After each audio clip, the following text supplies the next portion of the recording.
Prêtres, imams, pasteurs, tous confondus autour d'un même idéal, celui de la lutte contre la corruption.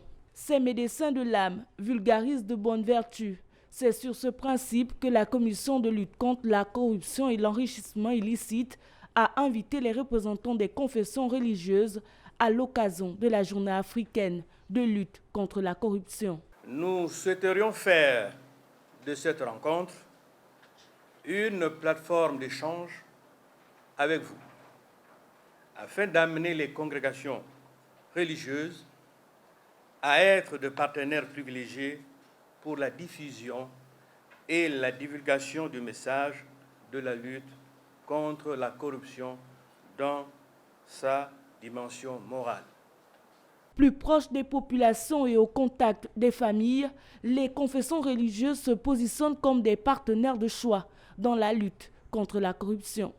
Le message du président est simple. Il se tourne vers les confessions religieuses pour aider cette commission à mener cette lutte contre l'enrichissement illicite et la corruption. Déjà, nous avons le moyen, c'est la parole. Nous avons le peuple avec nous et nous avons la parole de Dieu. Mais c'est une institution qui s'est fait connaître encore.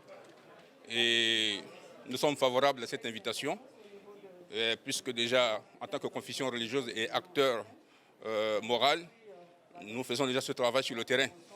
Mais il s'agirait ici donc d'amplifier ce travail en collaboration donc avec cette commission.